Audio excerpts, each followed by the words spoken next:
Estamos aqui em mais um Gambito da Rainha. Eu sei que você tá assim extremamente assim apaixonada pelo Gambito da Rainha, porque eu tenho certeza que o Gambito da Rainha tem falado com você, né, minha rainha, reinante da sua própria história. E hoje eu tô com uma rainha, gente, que vocês não sabem. A nossa querida Esther. Opa, obrigada pela oportunidade. Rainha, só no nome mesmo, né? Que eu sou uma batalhadora, na verdade. Acho que toda rainha é uma batalhadora, né, Esther? Porque você manter um reino, não é só o reino, como a gente pensa, mas fazendo uma analogia à nossa vida real. O reino da nossa casa, da nossa vida, é bem assim complexo. Mas enfim, quem é a Esther? A Esther é uma filha que ajudou muito a mãe, ajudou com os irmãos, que nós éramos uma família muito grande, 10 filhos, 5 mulheres e Nossa, cinco bastante. homens. E eu era a terceira, então eu sempre acompanhei minha mãe nas lutas dela. Depois eu me transformei numa mãe de 4 filhos e uma mãe apaixonada pelos filhos e agora apaixonada pelos netos. Eu quero aproveitar e mandar um beijo para o João Miguel, que eu prometi para ele, que eu ia falar o nome dele. Um beijo para a Mariana, para Camila, de 15 anos, que é um gênio da casa, muito bem na escola. Parabéns, Camila. E para a Yasmin, que é a caçulinha. Oh, é tão bom, né? Eu fico pensando, como é bom ser mãe, imagina vó. É uma É muito experiência bom. ímpar, Eu, né? eu recomendo, gente. É É uma muito bom. experiência ímpar. E a gente tava ali conversando nos bastidores, né? Cé? Você falou que esses 10 irmãos era uma família atípica. E como é que foi essa experiência? É uma experiência difícil, porque somos, incluindo eu, pessoas limitadas e todos no espectro. Mas meu pai e minha mãe, eles foram heróis, né? Porque não é brincadeira, não. São muitas Sim, limitações, muitas dificuldades para ser incluída, muitos bullies na escola. sim. Muitos irmãos meus não conseguiram terminar o ensino fundamental por causa dessas dificuldades, mas todos trabalharam, todos conquistaram a independência com muita dificuldade. E é isso. Deus ajudou a gente Eu fico pensando bastante. assim, porque eu também, né, sofri toda essa. Vira um filme na minha cabeça em relação ao espectro. E você vê que realmente é cada um diferente do outro, né? Você fala que são Sim, 10 irmãos, é um espectro cada mesmo. um é um Cada quadra. um com uma condição diferente, as condições diferentes, com uma característica diferente. Uns superdotados, com capacidade ínfima, mas a gente se ajudou muito, a gente se ajuda até Que hoje, incrível, muito. que incrível. E eu fico assim, muito feliz. Eu não sabia, viu, gente? Eu conheço a Esté há muitos anos. Depois a gente vai falar sobre isso. Mas eu não sabia. E isso me deixou, de uma certa forma, entendendo também a minha história e muito feliz. Porque quando a gente encontra os pares, a gente fica feliz, né? É uma questão de identidade. Mas vamos lá. Qual foi o momento, Esté, que você percebeu que foi a virada de chave da sua vida? Olha, Joyce, eu tô com 65 anos. Se eu botar assim, contar nos dedos as minhas viradas, que não foi só uma, Infinitas, né? eu vou perder a conta. Eu tive muitas viradas. Eu tive a virada quando eu. Uma das viradas, quando eu tive meu primeiro filho, que eu me vi grávida, entendeu? Aí foi uma virada maravilhosa, porque eu engravidei pela primeira vez com 26 anos e eu achava que eu era estéril, que eu não engravidava. Eu também. Aí foi assim maravilhoso. E eu estava solteira, Aham, nossa, naquela época, hein? não estava nem aí. se eu estava solteira. Não, porque eu sempre fui muito independente, sempre trabalhei, sempre ganhei o meu salário, nunca tive dependência por ninguém. Eu aprendi a ter responsabilidade muito cedo, comecei a Sim, trabalhar com 12 anos, ganhar meu dinheirinho, comprar minha roupa, entendeu? Então, eu achava de verdade que eu não ia ter filho nunca. E de repente eu me descobri grávida, fiquei sem acreditar. Para você ter uma ideia, quando eu fui fazer o pré-natal do meu primeiro filho, eu estava com 5 meses e ainda não tinha caído a ficha que eu estava realmente grávida, porque eu ainda não tinha criado o corpo de gravidez. Eu ia para a consulta e via as mulheres com barrigão e a minha barriga não aparecia. Eu falei assim, acho que o médico está me enganando, eu não estou grávida, não. engraçado que isso aconteceu muito comigo, porque assim, foram 2 filhos, o meu. A primeira, eu fiquei sabendo com 6 meses. Então eu tive 3 meses para poder preparar toda a questão do filho vir, então as pessoas tinham 9 meses. E aí eu pensei que era só uma coisa que, um desatento, porque eu não sabia o que que era ser mãe. Aí o segundo com 6 meses, solteira. Você vê assim também que eu sofri muito das pessoas e eu tava nem aí. Tipo assim, eu sofri? Não, elas queriam me colocar em posicionamento de sofrimento. Ah, mas não sei como é que vai ser. Nem aí. Desse jeito, exatamente. Eu não estava nem aí, nem aí. Meu pai ficou com raiva de mim, não me acolheu e minha mãe também não gostou de jeito nenhum da Sim. notícia. E eu, toda feliz da vida, fui dar a notícia para os dois. Eu não morava com meu pai nem com minha mãe, fui lá para dar a notícia, eles não gostaram. Uhum. Mas isso não me afetava. A minha alegria, a minha felicidade era tão Não é grande que verdade. nada me afetava. Eu falei assim, eu vou ter um filho, não estou acreditando que eu vou ter um filho. Eu também pensava, Sté, que eu não ia ter filhos. É assim, não sei se é, não sei. Foi bem uma identificação que eu não sabia aqui, bem séria. Minha mãe teve menopausa precoce. Então, pra mim, na minha cabeça, era menopausa precoce. É quando eu sentia os sintomas, eu tava doente, tava morrendo, não sei o quê. Nunca era gravidez. E eu acho que uma das experiências mais incríveis da minha vida foi no momento que eu fiz o segundo, terceiro teste e que deu positivo. Aí eu entendi, eu tô gerando uma vida. Eu tô gerando uma vida. E quando eu saí lá fora, eu tava dentro do laboratório. Quando eu saí lá fora, o sol brilhou assim muito mais forte. Foi como se as cores do sol fossem totalmente diferentes daquele dia por diante. E aí, a partir dali, quando minha filha nasceu, Nicole Radassa, grande beijo, princesa da sua própria história. Quando ela nasceu, a gente sempre assiste o pôr do sol. E sempre o sol brilha de forma diferente. Depois veio o Gabriel, que é maravilhoso. E tem sido assim, experiência de mãe é uma experiência incrível, é uma experiência impactante. Isso que eu falo, de vó hein, deve ser melhor ainda. Não, de vó Nossa, eu não sei nem expressar. Eu estou muito feliz de ser vó, muito feliz. E eu curto muito os meus netos, Ah, muito que mesmo. legal. E assim, é, assim como no xadrez, né? O Gambito da Rainha. Precisamos fazer escolhas difíceis. Eu sei que você fez muitas escolhas difíceis na sua vida, mas o que vem assim à sua memória que foi o maior sacrifício, porque assim, o Gambito ele é uma jogada onde a gente sacrifica para poder ficar no tabuleiro, para poder colocar a rainha no tabuleiro no jogo, né? Tá bem ali.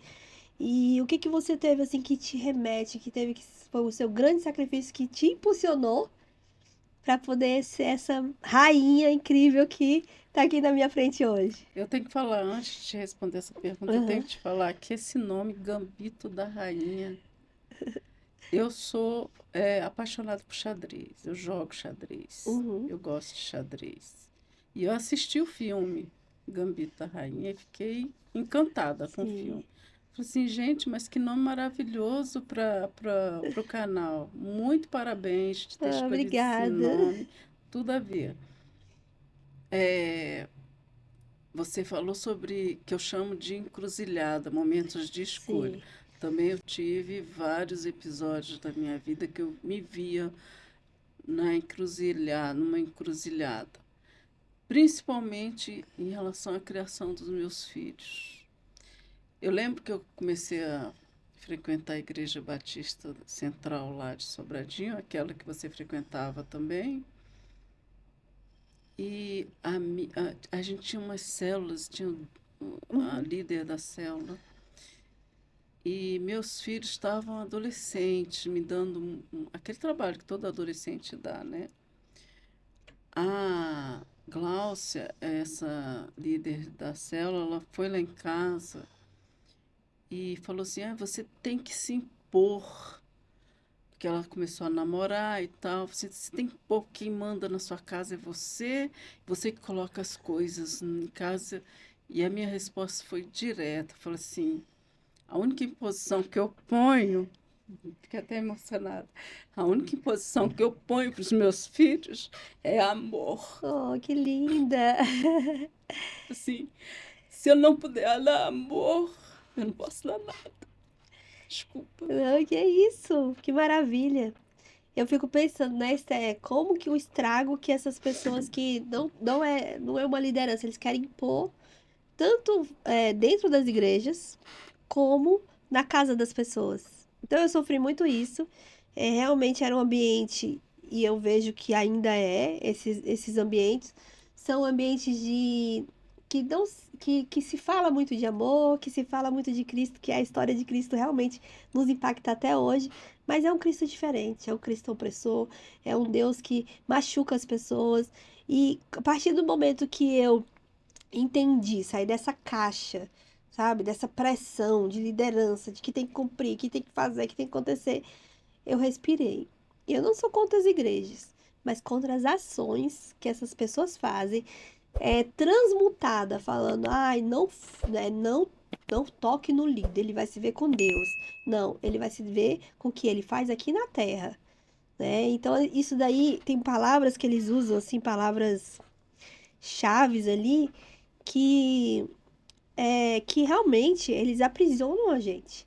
E deixa a gente numa questão emocional, você vê, você tocou no assunto, você lembrou.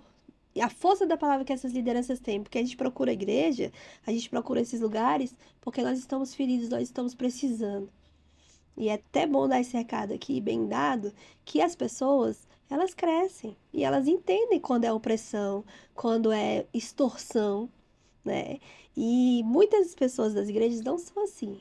Mas tem gente dentro das igrejas, e eu participei de um mesmo grupo ali, e eu também senti muito isso. É tanto que hoje eu não sou parte disso. Mas é uma coisa que tem que ser dita.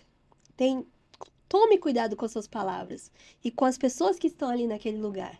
E a Glaucia é essa mulher maravilhosa que a gente já É recebeu aqui isso, no Gambito da isso que eu tenho que Rainha. falar. Eu, graças a Deus, com todos os meus 4 filhos e agora com os meus netos, sempre que eu me vejo numa encruzilhada, o que que eu tenho que escolher, o que que eu tenho que fazer agora?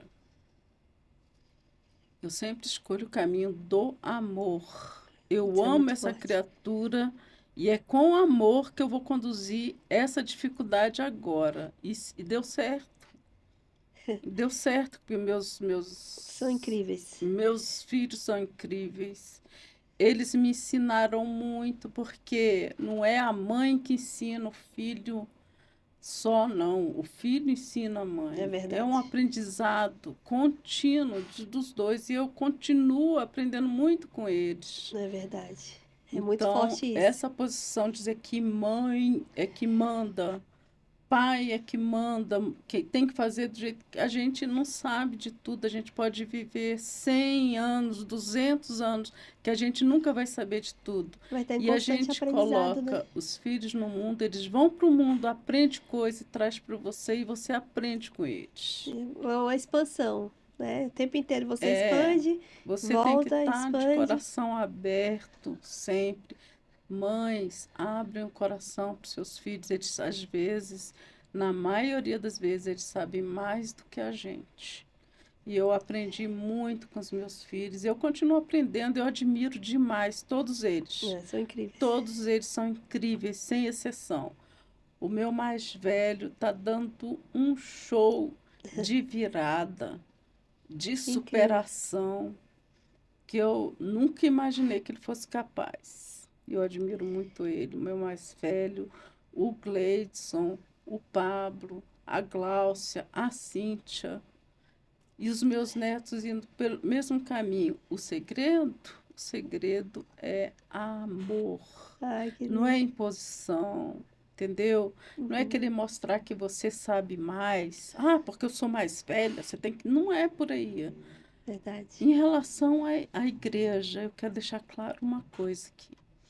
Eu já fui muito revoltada. Aham, Chamava as pessoas de fundamentalista. Eu tenho irmãos meus que são fundamentalistas chatos, chatos, são chatos, mas hoje em dia eu os compreendo, sim, cada um, porque cada um tem uma necessidade diferente. sim. Eu não tenho essa necessidade, mas eles têm essa necessidade. Antes eu criticava as pessoas católicas, Uhum, eu vivia criticando, que absurdo ficar adorando imagens, mas não é. Eu li um livro do Carl Jung, ele é um psicólogo muito famoso, O Homem e Seus Símbolos. E lendo esse livro, eu descobri que as pessoas precisam dos símbolos, sim. entendeu? E a gente nunca deve julgar ninguém. A gente nunca deve julgar ninguém. E é o tempo todo, principalmente na Bíblia, você vê assim, é, ele fala para Abraão, sai da sua terra, da casa do seu pai, para a terra que eu te mostrarei. Aí também tem uma parte que ele fala assim, a sua descendência será como as estrelas do céu, aí é o símbolo, e como a areia do mar. E o Exatamente. tempo inteiro, quando Jesus fala em parábolas, são símbolos ali. Eu acho que o caminho é o respeito. O Primeiro o caminho caminho é o respeito. é o caminho é o respeito, e o final dessa caminhada é o amor. Você falou muito bem sobre a questão do amor. O amor é muito forte. Ele quebra assim barreiras inimagináveis. E isso impacta as nossas vidas. Você vê, a gente estava até conversando sobre isso. Essa polarização que o nosso planeta vive, que polui, e que a gente tem que criar um grande movimento contra essa polarização que desconecta as pessoas que se amam, Exatamente. esfria, É, né? O amor de muitos esfriarão. Talvez a gente esteja vivendo isso para viver um novo tempo, Cristo realmente voltar, um novo Cristo, um novo tempo no planeta Terra. Mas a gente tem uma partícula que é essa questão do amor que é explosiva e que muda gerações. E ele é paciente, que nem você. Você foi paciente com seus filhos, é. né? Principalmente quando você fala do Jesus. Pablo, eu conheci ele, uma pessoa assim, sempre amorosa e tudo, mas que você vê aos olhos das pessoas que deu muito trabalho e vê essa superação dele, isso é amor. É amor. E o Pablo foi muito amor. Foi muito amor. Porque se eu não amasse ele, eu não sei, eu não quero julgar as pessoas, mas eu vejo pessoas que andaram pelo mesmo caminho que ele, que estão na rua mendigando. Aí você vai perguntar, a maioria das pessoas de rua, eles estão na rua porque foi intolerado dentro de Sim, casa, ele foi verdade. expulso de casa. Eu não vou dizer assim que eu sou perfeita, que eu sou santa, porque eu já expulsei o Pablo de casa, meu filho mais velho, várias vezes e me arrependo profundamente. E graças a Deus, e agradeço o Pablo também, que ele não me ouviu. Sim, Ele ficou lá, não me ouviu, não deu atenção. E nós ficamos, nós dois trabalhamos juntos, porque às vezes pensa que o problema é só o filho, não é. é verdade. A mãe tem que corrigir algumas posturas também para corrigir aquele desvio que aconteceu. Uhum, Então, é um trabalho de duas pessoas, não é um trabalho de sim. uma pessoa só. E é um trabalho muito forte, né? Como você falou, É um nós somos trabalho muito moldados forte. e eles são moldados e eles nos ensinam muitas coisas. Tão pequenininhos os meus já me ensinam. Não, eles começam a ensinar já Bebê, pequenininho e você tem que estar aberta para aprender. é As verdade. mães, os pais têm que estar abertos para aprender, porque hoje em dia essas crianças de hoje não são as crianças de É. antes. Nem nós éramos. E nós não éramos as crianças. Então, sempre, a criança sempre tem o que ensinar, tem É alguma verdade. coisa que Eu vejo ensinar. assim como um encontro intergeracional. É, Por isso que eu falo, os netos são maiores ainda, porque são uma geração a mais. E eu quero te dizer uma coisa, Esté, como mãe, eu te acompanho desde que eu sou, né, menininha. Quantas vezes eu falei, meu Deus, sozinha, com essas duas crianças. 4. É, e aí vem a minha. Eu falo pra mim, né? Aí vem a minha cabeça. A gente tá distante, nem sabia. Você nem sabia. Vem a minha cabeça a condução que você fez com seus filhos. Como foi bonito. Sabe? Eu via como você era guerreira, ali estudando e trabalhando, e ao mesmo tempo criando aqueles seres de luz, aquelas crianças Mas não me lindas. ponha tanto no altar, não, viu, Joyce? Eu Porque acompanhei, gente, acompanhei a o, adolescência o de mérito, perto. o mérito é dos meus filhos também. Foi uma coisa de relacionamento dos dois. Eles tiveram que ter paciência comigo também, porque Uhum. eu também não sou fácil. Então, eu tive paciência com eles, eles tiveram paciência comigo. Foi um processo de equipe, foi um trabalho de equipe. Eu e os meus 4 Forte. filhos. Tanto que todos os trabalhos que eu faço questão de deixar isso bem claro. Uhum. Eu não completaria meu bacharel de direito se não fosse pelos meus filhos. Eles me deram força, eles me incentivavam, entendeu? E por eles eu fiz isso. É muito forte isso, né? A gente faz isso por nossos Concurso filhos. público, eu estudava para concurso público. Por que que eu estudava? Se eu não tivesse meus filhos, eu não faria concurso público. Eu fiz por eles. Então, eles são a razão de tudo isso que eu passei. Hoje eu me considero vitoriosa, consegui passar por barreiras incríveis, porque eu tenho condições também, eu tenho minhas condições, minhas limitações, Uhum. eu tenho minhas dificuldades de social por causa da Sim. minha condição. Eu tenho dificuldade de estar no meio de muita gente, barulho para mim me incomoda Imagina muito, também. entendeu? Então, a minha condição me deu ferramentas para eu estudar mais, porque eu gostava de me isolar, estudar, estudar, estudar. Por isso que eu consegui. Então, isso não significa que eu esteja em posição de julgar as pessoas que não conseguem. Sim, é verdade. Eu tive esse privilégio, Uhum. entendeu? Foi um privilégio, que eu considero privilégio, e a única coisa que eu sou, que eu posso dizer que eu sou, que eu tenho algum mérito, é que eu aproveitei as minhas dificuldades para crescer. As dificuldades te impulsionaram para crescer, né? Porque eu penso assim, quantas vezes a gente tá ali no meio, não consegue enxergar, mas o medo, a dor, principalmente a dor, ela serve para duas coisas, ou ela te paralisa, ou ela te impulsiona, é um impulsionamento tão forte, tão poderoso para ir além, para chegar onde você quer chegar. Então, para chegar onde a gente chega, existe um motivo. E falando sobre isso, o que que você acha que foi diferente na sua vida para chegar onde você chegou? As dificuldades.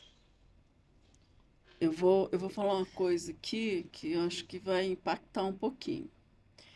Eu sofri mais do que dificuldades, eu sofri covardias Uhum, de estupro de menor, uhum, entendeu? Assédio moral e sexual. Eu sofri tudo isso. uhum. As dificuldades, elas vêm para você fazer uma escolha. Ou você se transforma em uma vítima, Sim, ou você supera essas dificuldades e se torna uma pessoa forte. Quem se vitimiza não sai do não. lugar, vai ficar ali. Então, as dificuldades, eu agradeço por elas, porque eu peguei essas dificuldades, esses problemas, essas covardias. Sim, Eu sofri tentativa de feminicídio também. sim. Então, não foi fácil. Então, sempre que acontecia essas covardias, eu me levantava e falava assim: não, vou enfrentar e vou em frente. A vida continua, acabou, passou.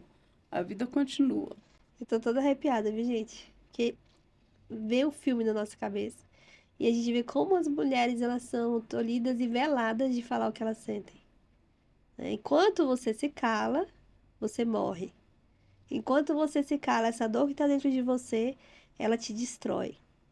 E a partir do momento de uma decisão, de você decidir, porque tudo isso que a Esté falou, eu vivi, eu tenho certeza que muitas das coisas que você viveu, você está se identificando agora. Então, enquanto você se cala, você vai se autodestruindo por dentro. E o falar, isso por isso, Esté, que é esse espaço Gambito da Rainha, porque a gente quer trazer essa luz para essas mulheres. Eu tenho certeza que se nós duas nos calássemos, muitas mulheres iriam morrer. Mas a partir desse momento que a gente abre a nossa vida e mostra a realidade, elas vão ter mais força para poder prosseguir, não é verdade? Uhum.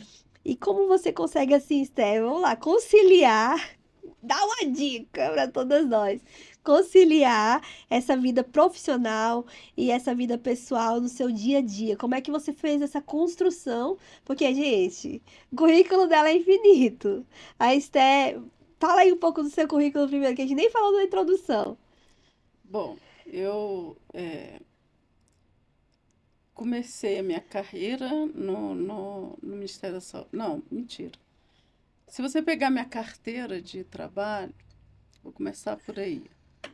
Eu já trabalhei como auxiliar de enfermagem, atendente de boutique, caixa de boutique, vendedora, gerente de loja. Já fui gerente de uma fábrica de joias, entendeu? Meu Deus, tudo que eu já Ah, fui. aí eu cansei, empresas privadas aí, Sim. né? Empresa pública. O que que me fez começar a estudar para concurso público? A gravidez do meu filho. Foi meu primeiro concurso, eu estava grávida do meu primeiro filho. Eu falei assim, eu preciso de um pouquinho de estabilidade, eu não posso viver assim mais mudando, porque por causa da minha condição eu não parava no lugar só, Sim. né? Então eu resolvi estudar para concurso público. Aí eu comia os livros. Eu tive um ensino fundamental muito fraco na Sim. escola pública. Na época da ditadura, as escolas eram fracas. Uhum. Não tinha professor, não tinha professor. Eu ia para a escola e voltava para casa cedo, porque não tinha professor. Então, a partir do momento que resolvi estudar para concurso público, eu pegava os livros e eu virei autodidata. Uhum. Tudo que eu deixei de aprender no ensino fundamental, Sim. eu comecei a aprender já com 26 anos praticamente, que eu estava grávida. E dizem que o cérebro da mulher fica menor durante a gravidez. Não sei se é verdade, né? O meu fez foi expandir, né? O meu fez foi melhorar, porque fui passando. Passei o primeiro concurso da ASP, fui trabalhar na antiga SUCAM, no Ministério da Saúde. Fiquei 4 anos lá, mas continuei estudando para concurso. Passei no BRB, Uhum. trabalhei como escriturária no BRB durante 8 meses e continuei estudando para concurso. Depois eu passei no Tribunal Regional do Trabalho da 10ª Região como técnico judiciário Uhum. e continuei estudando até passar como analista judiciário pelo TRT da 10ª Região. Mas como o TRE, que é o Tribunal Regional Eleitoral, não fazia concurso, ele aproveitava os concursados Dos outros. dos outros.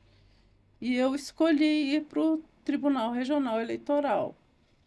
E foi onde que eu me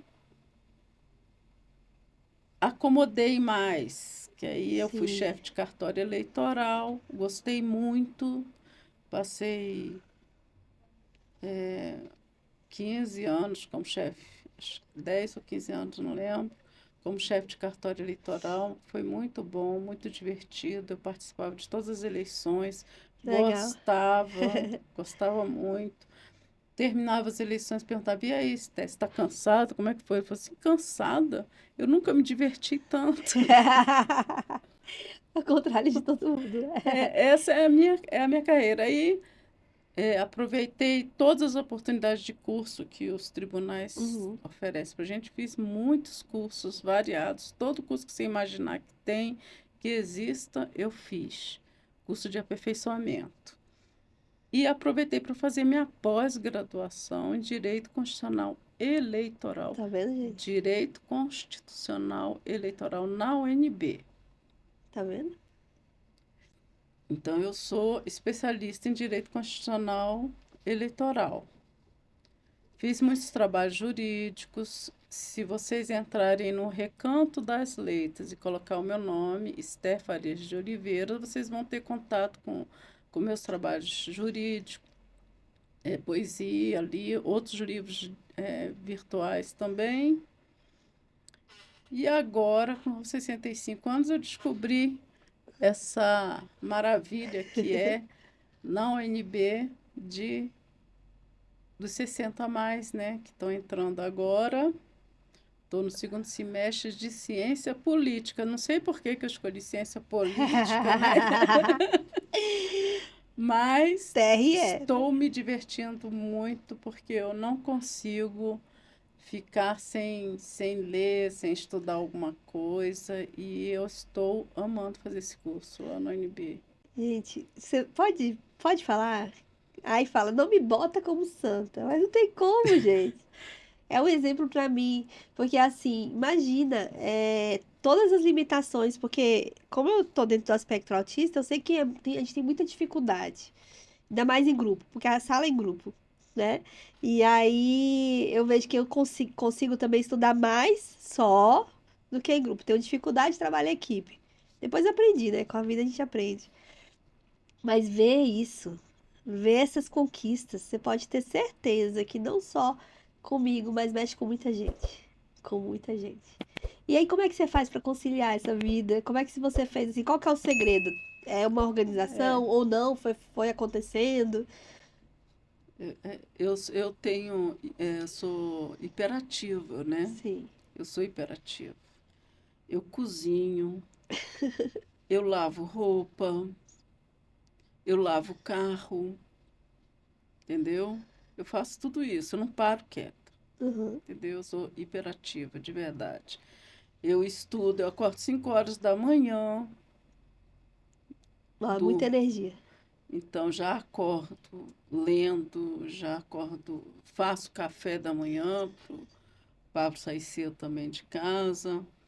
Então, não é difícil para mim Uhum. fazer todas essas É coisas. natural. É uma coisa que eu faço naturalmente. Uhum. E eu gosto desse movimento todo.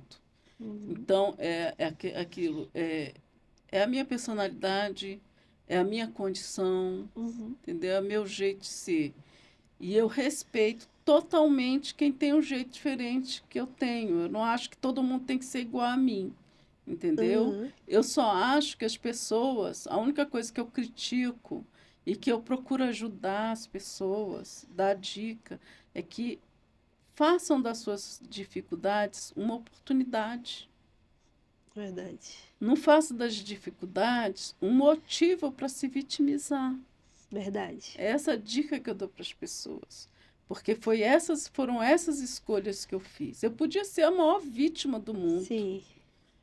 Eu podia me acomodar nas minhas dificuldades, mas eu sempre escolhi não me acomodar e lutar para passar por cima de tudo isso e deixar para trás e continuar a minha caminhada, Sua jornada, né? minha jornada. Isso é incrível.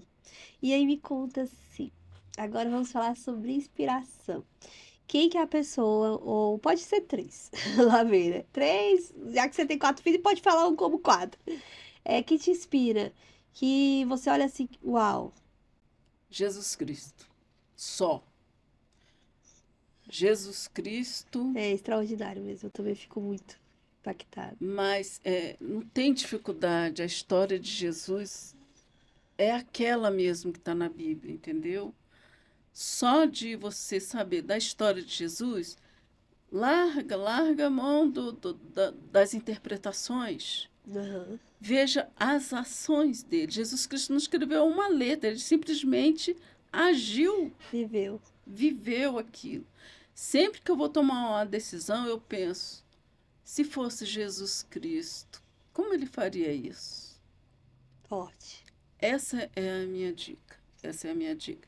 Claro que nem sempre isso é possível. É verdade. Nem sempre isso é possível, porque nós somos seres humanos. Nós falhamos. Eu falhei muito. Eu falhei muito. Não fui 100% correta, senão, e nem posso ser, porque senão daqui a pouco vão me crucificar, né? Aham. Mas, mas dentro do possível, dentro do possível. Às vezes a gente sai da curva, a gente se desvia muito do Sim. caminho, mas se esforça, vamos nos esforçar para voltar para o E caminho tem uma, e tem um, para essa uhum. direção aí, que é a direção mais correta, mais perfeita que tem. Tem uma passagem que eu lembro assim, que ele fala assim, bom, o cara, bom mestre. Ele fala, bom só Deus. Enquanto eu estiver vivendo nessa carne, me sacrificando, eu não sou bom. Então, Quantas vezes as pessoas falam, eu sou bom nisso, eu sou bom naquilo. Bom só Deus. E quando a gente reconhece isso, a gente fica aberto a aprender mais, a crescer mais, a ter um desenvolvimento extraordinário, porque Jesus nos ensinou, é isso, é a compaixão, é aquele olhar dele que nos impacta. Até hoje, quando eu leio, eu vejo a compaixão e aquele olhar que impacta. Quantas vezes as pessoas falam, mas é um livro velho, não sei o quê.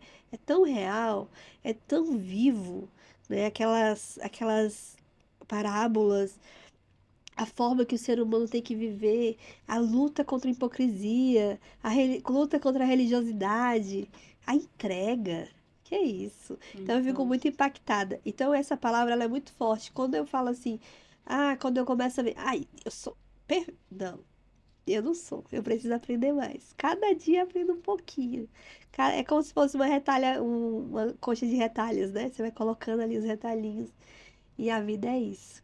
E quando a gente se abre a aprender, é aquele brilho, né? A gente consegue. Meu Deus, é que nem Einstein falou. Quando a sua mente se expande, ela não tem como voltar para o lugar. E não tem como mesmo. Mas eu queria saber assim: qual o conselho que você daria para essas mulheres? Porque hoje a gente vai falar sobre um encontro intergeracional. Porque a gente está aqui e a gente está gravando. E a gente vai deixar um marco para a história. E mulheres que ainda não estão aqui vão assistir, né? E mulheres também que estão e que precisam dessa palavra vão assistir também. Por isso que é o gambito da rainha. Toda mulher é uma rainha do seu próprio reino, da sua própria história. E aí eu queria que você falasse para essa mulher qual que é o conselho que você dá para ela que quer caminhar e trilhar esse caminho. Sem amarras, o que que você deixaria para essas gerações? a dívida da humanidade para com as mulheres é muito grande. É Sim, muito grande. E eu compreendo totalmente essa cobrança que as mulheres estão fazendo. Compreendo totalmente. Mas compreendo também a condição dos companheiros, sim, entendeu? Porque há uma doutrinação de empoderamento das mulheres que nós temos que tomar cuidado, que isso pode virar uma armadilha contra as mulheres mesmo. contra a feminilidade, né? Contra ser feminina, sensível. Sim, e ser mulher é um, é uma coisa maravilhosa, é uma coisa sagrada. Gente, a mulher tem filho, carrega um filho na barriga. Isso já é empoderamento. Por que que algum movimento feminista fala em aborto, Né? sendo que a coisa mais milagrosa, mais maravilhosa que tem é você ter um filho, É. entendeu? É uma coisa que eu não compreendo ainda. Eu respeito muito mesmo cada cabecinha. Eu entendo que cada um tem sua história, Uhum. entendeu? Que ninguém deve julgar Julgar quem é. ninguém, entendeu? Porque a gente comete erros. Mas o conselho que eu tenho para dar para as mulheres é esse: não deixe de ser mulher. Não deixe de ser mulher. Tem muitas mulheres que elas sofrem dificuldades, elas sofrem covardias, como Sim, eu sofri, e decidem não ser mulher mais, verdade. tomar hormônio masculino. Então, o meu conselho é esse, é conselho de mãe, tá, gente? Conselho de mãe. Não deixem de ser mulher. Mulher é um poder, Uau. é um privilégio, acima de Mulher tudo. é um poder forte, hein? Tô muito feliz, viu, com essa colocação, porque é tudo que eu falo assim. Porque assim, como a gente tá no mundo extremo, a gente não pode muito falar o que a gente pensa. Eu sou totalmente contrário. Eu sofro as consequências do que eu falo, só que eu entendo que eu não tô aqui pra falar pra todo mundo. Nem Jesus agradou todo mundo, né? Eu Uhum. não tô aqui pra agradar todo mundo, mas tem pessoas que vão se identificar com a minha vida e pra essas pessoas que eu preciso falar. Então essa coisa de o poder, a mulher é o poder, ser mulher é o poder. Então assim, eu me masculinizei muito, tanto pra entrar em padrões, eu até achava que eu não era feminina. Pra entrar em padrões absurdos com medo da questão sexual, né? Ser identificada como uma pessoa sexualizada, perseguida dentro de uma igreja por causa da feminilidade, né? Tinha medo porque tudo era pombagira, porque tudo era não sei o quê. E como a gente é muito literal, o autista, quem Sim, tá no espectro é muito literal, então eu realmente achava que qualquer tipo de comportamento que eu tinha algum espírito que me acompanhava que fazia. Aí eu comecei a perder minha feminilidade. Até eu reconhecer que era isso que acontecia comigo, demorou. Daqui a pouco eu fui pra política, que a gente lê muitos padrões, é como se fosse uma inteligência quase artificial. Nossa, tô brincando. A gente lê muitos padrões. Então, o padrão da política é o padrão masculino. Principalmente na minha época, em 2010, quando você sabe que eu fui candidata a deputado federal. É um padrão masculino. E aquele padrão eu comecei a perder a minha feminilidade. Mas o meu ser feminino. No momento que eu entendi, o brilho mudou na minha história. No momento que eu entendi o que é o ser feminino, o poder que tem gerar, o poder que tem o útero, que muita gente fica magoado porque, né, quando a gente fala sobre isso, mas o poder, quando ele tem aquela questão dele ter essa vibração quando gera, é muito poderoso. Então, não é para ofender, mas é para entender o poder que você tem para gerações. Isso é muito forte. é. Então, Esther, vamos lá. O que ainda. Eu não sei, né? Porque você é uma mulher conquistadora, desbravadora. O que ainda você deseja conquistar assim na sua vida? Você vai lá, isso eu ainda vou conquistar. A palavra certa para mim é aventureira. É aventureira. Eu sou aventureira, em todos os sentidos. Uhum. Ah, a pessoa para ter 4 filhos tem que ser Sim. aventureira, com certeza. Eu já viajei, já fui para o Canadá, para os Estados Unidos, para Portugal recentemente. Então, eu gosto de aventura. Mas eu não, por eu ter essa condição, que uma das dificuldades que eu tenho é ansiedade, Uhum. sou muito ansiosa, então eu não planejo muito. Vai lá e faz. Eu não planejo muito. Por Eu também exemplo, não, gente. eu não planejei de fazer uma faculdade agora. Não planejei. Uhum. Chegou a oportunidade, eu pá, entrei. Se eu planejo muito, eu sofro com ansiedade. Uhum. Então, é assim que eu caminho. E não dá errado, A né? oportunidade surge, a aventureira vai lá e não deixa escapar de jeito nenhum. Vai e embarca mesmo. Eu sou aventureira. E falar nisso, gente, eu tenho aqui uma coisa incrível pra vocês. Eu queria, Esther, que você falasse um pouco desse ser escritora. Quando que foi o começo? Mais ou menos você tinha assim, quantos anos que você começou a escrever? E o que que esse fruto, né? Essa poesia, essa arte aqui em palavras, ela reflete pra você? Olha, eu sempre gostei muito de escrever, né? Eu comecei mesmo a levar a sério isso aí quando a minha irmã mais velha falou assim: Ah, Esté, por que que você não escreve? Porque ela sempre soube que eu gostava de escrever, redação era comigo mesmo. Por que que você não escreve no Recanto das Letras, que é um site, né? A gente escreve lá, as pessoas comentam, incentivam. Eu falei assim: Ah, eu vou tentar. E eu entrei no Recanto das Letras, aí pronto. Disparou. Comecei a escrever, escrever, escrevi livros, escrevi crônica, escrevi muita poesia. Inclusive, eu tenho esse livro de poesia aqui, que eu peguei e trouxe tudo lá desse site, de Olha o Recanto das nome, Letras. Sementes em Poesia. Sonhos em Ah, Poesia. sonhos, ó, gente. É dislexia Não, é atrapalhando. sentimentos, Ah, perdão. sentimentos, nem semente, nem Sentimentos. sonhos. É sentimentos em poesia, já até esqueci, tô ficando velha. Pois esse aí é um conjunto de sonetos. Eu posso ler aqui. Tá, deixa eu... Aqui eu tinha 50 anos quando eu fiz esse livro. Eu gostaria de ler um trechinho deles para fazer ideia de como que é esse conjunto de poesias que tem nele, né? São várias poesias e tem ilustrações também. Olha, Olha, que lindo. ele é todo ilustradinho e é um pouquinho exótico, né? Aí eu escrevi assim, aos 50 anos, então um recadinho para quem está fazendo 50 anos. Você está nessa turma dos 50? Tá chegando. Tá chegando aos 50. Faltam uns.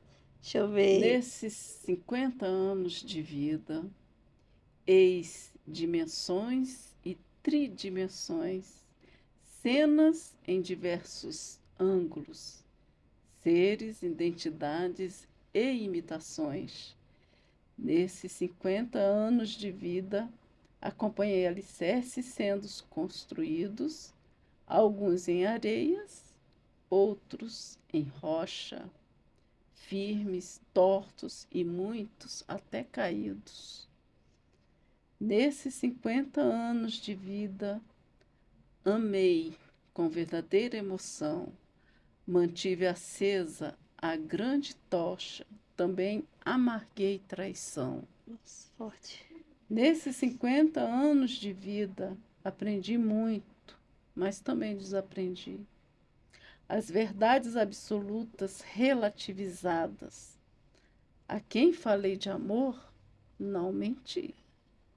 Ah, muito bom! Que maravilha, gente.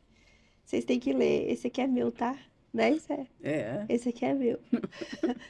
Pega, adquire de vocês, vocês não vão perder nada.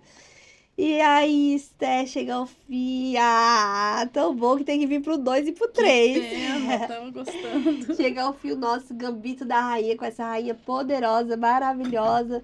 Esté, eu quero que você deixe aí suas mensagens finais aí para esse público maravilhoso que eu tenho certeza que amou. E eu vou, ó, já tá mais que convidada pro 2, pro 3 e vamos pra frente.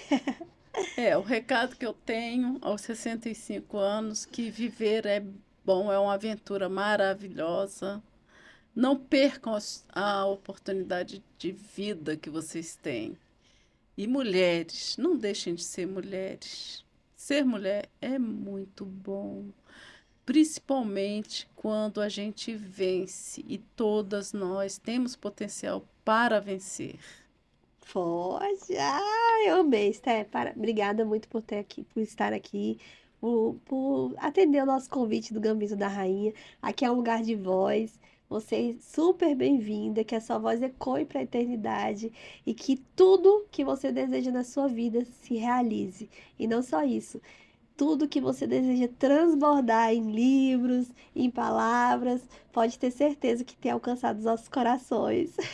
E você continue exalando essa meiguice sua que faz Oh, muito bem pra gente, viu? muito obrigada.